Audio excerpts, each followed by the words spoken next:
Hey, welcome to Following Science, where I delve into the fascinating world of scientific discoveries and explore its impact on our daily lives. I'm your host, Virtual Parle, and today I'm going to be exploring a topic that affects all of us, exercise. But we're not just talking about how it makes us look or feel, though that's important too. We're going to be digging into the biological reasons why exercise is so essential for our bodies. Now, whether you're a fitness enthusiast or someone who just dreads the thought of going to the gym, me too, understanding the science behind exercise can give you a new perspective. So, let's get started. Now, when we exercise, our bodies undergo a series of complex physiological changes. To start, let's break down what happens immediately when we begin to move. First, our heart rate increases. This is our body's way of pumping more blood, and therefore more oxygen and nutrients to our muscles. Our respiratory rate also goes up to bring in more oxygen. Now, these immediate responses are crucial for sustaining the physical activity we're doing at that point in time. Now, let's talk about energy. Our body uses three primary energy systems: the ATP-PCR system, the glycolytic system, and the oxidative system. The ATP-PCR system provides energy for short, intense bursts of activity, like sprinting or lifting heavy weights. Now, the glycolytic system kicks in for moderate durations, like a 400-meter dash, for instance, while the oxidative system supports longer, more endurance-based activities, like running a marathon. Now, each system plays a vital role, depending on the type and duration of the exercise you're doing at that point. Now, one of the most significant benefits of this all-regular exercise is its impact on our cardiovascular health. Let's delve into how exercise strengthens our heart and improves circulation. When we exercise regularly, our heart muscle becomes stronger, much like any other muscle in our body. This increased strength allows the heart to pump more blood with each beat, improving overall cardiovascular efficiency. This is why athletes often have lower resting heart rates. Their hearts are just simply more efficient. Now, additionally, exercise also helps us lower blood pressure and improve cholesterol levels. It increases the level of high-density lipoprotein, or HDL, or otherwise known as the good cholesterol, and decreases levels of low-density lipoprotein, LDL, or in other words, bad cholesterol. This combination reduces the risk of developing cardiovascular diseases like hypertension, heart attacks, and stroke. Now, improved circulation and blood flow are other critical benefits of exercise. Exercise enhances the function of our blood vessels, helping them dilate more effectively and reducing the stiffness that can contribute to heart disease. Better blood flow ensures that oxygen and nutrients are delivered more efficiently to our tissues, supporting overall health. Now, moving on to our muscles and bones, regular exercise has a profound effect on these systems too. When we engage in resistance training or weight-bearing exercises, our muscles experience microscopic tears. Now, this might sound harmful, but it's actually a very good thing. These tears signal our body to repair and rebuild the muscle tissue, making it stronger and larger over time. This process is known as muscle hypertrophy. Strength training is essential for maintaining muscle mass, especially as we age. Without regular exercise, we can lose up to 5% of our muscle mass each decade after age 30. This loss can lead to an increased risk of injuries. And also, when we look on the outside, people that are more likely to exercise all the time, they're more likely to look better, look younger than what they actually are. However, people that don't exercise and are losing all this muscle mass also just look so much older than they are. Now let's talk about bones. Weight-bearing exercises like walking, running, and resistance training are crucial for bone health. These activities stimulate bone formation and increase bone density, which is vital for preventing osteoporosis and fractures. When we stress our bones through physical activity, it encourages these bones to grow stronger and denser to withstand the load. Now, exercise also significantly impacts our metabolism and endocrine system, which governs our hormones. One of the most well-known benefits of exercise is its ability to boost our metabolic rate. When we exercise, we burn calories, but the benefits go beyond the workout itself. Regular physical activity increases our resting metabolic rate, meaning that we continue to burn more calories even when we're not exercising. This is particularly important for weight management and preventing obesity. Exercise also helps us regulate our hormones. For instance, it increases insulin sensitivity, which means our cells can better use glucose for energy, reducing the risk of type 2 diabetes. Regular exercise also helps control levels of the stress hormone cortisol. Now, high levels of cortisol over long periods can lead to a host of health issues like weight gain, high blood pressure, and a weakened immune system. High levels of cortisol, and to prevent that, is also why you see a lot of college students picking up exercise when they enter their university.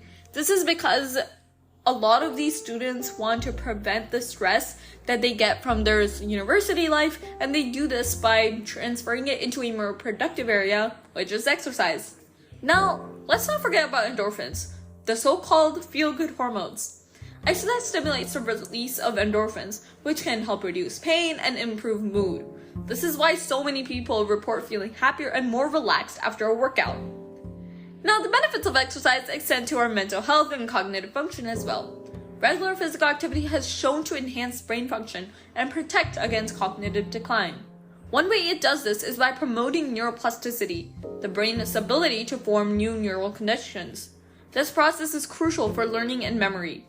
Exercise also increases the production of brain-derived neurotrophic factor, or BDNF, a protein that supports the growth and survival of neurons.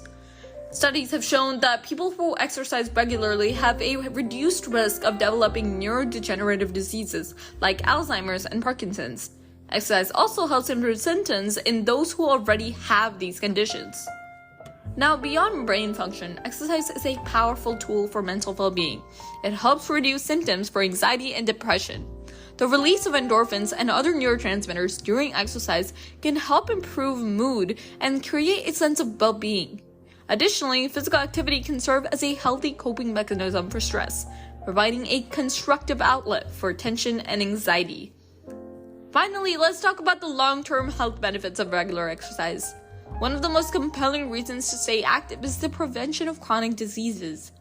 Regular exercise helps reduce the risk of many serious health conditions, including type 2 diabetes, certain types of cancer, and cardiovascular diseases. For instance, active individuals have a significantly lower risk of developing colon and breast cancer compared to those who just don't exercise at all.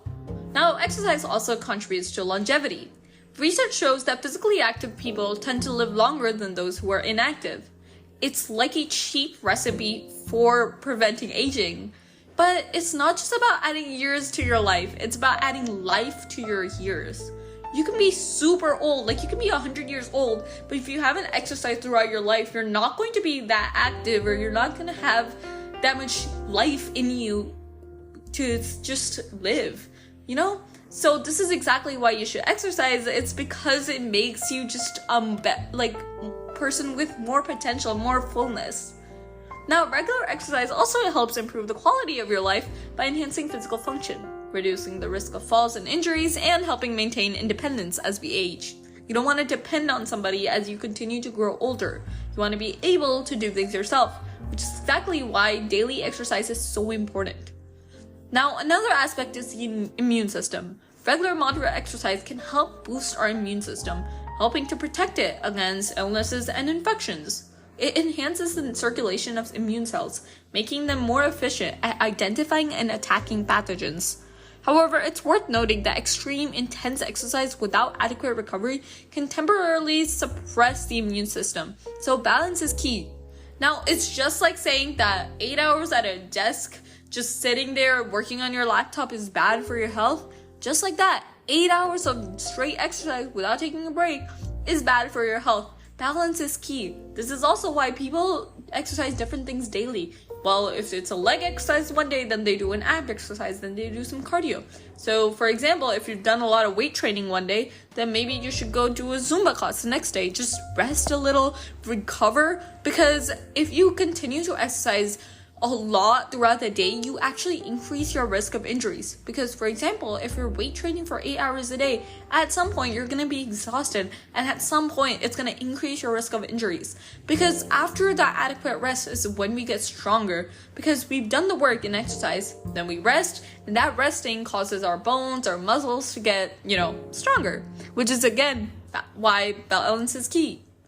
Now, we've covered a lot of ground today.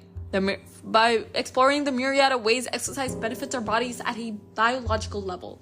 From cardiovascular health to muscle and bone strength, from metabolic and endocrine regulation to mental health and cognitive function. The evidence is clear. Regular physical activity is essential for our overall well-being. Now, if you're already not incorporating any exercise into your routine, I hope this episode has given you some compelling reasons to start. And if you're already active, keep up the great work. Your body and mind are thanking you for it, especially your mind, because when you exercise daily and you stay up with those goals that you've set for yourself, fitness-wise, then you become more disciplined and your brain starts to trust you to fulfill your goals. Now it's not just you made a to-do list, but you're not going to fulfill it like always. Now it's like you made a to-do list, you're going to fulfill it because you started your day off by doing something that you might have not wanted to do. Now, again, if you think about it in a different perspective, there's a lot of people in this world that will just take a couple of pills to look younger over exercising, which just shows how much our world and how much perspectives we need to change. Because if we're not changing our own perspective that exercise is important, then we're not going to be able to live later on in life when we're just stuck taking 50 different pills just because we want to look younger, just because we didn't listen to our body when it needed it. Now, as I wrap up this episode, I just want to thank you all for joining me today on Following Science. If you have any questions or feedback, feel free to reach out. And of course, don't forget to tune in next time for more insights into the fascinating world of science. Stay active, stay healthy, and keep exploring. Until next time, I'm your host, Ruto Parl, and this has been Following Science.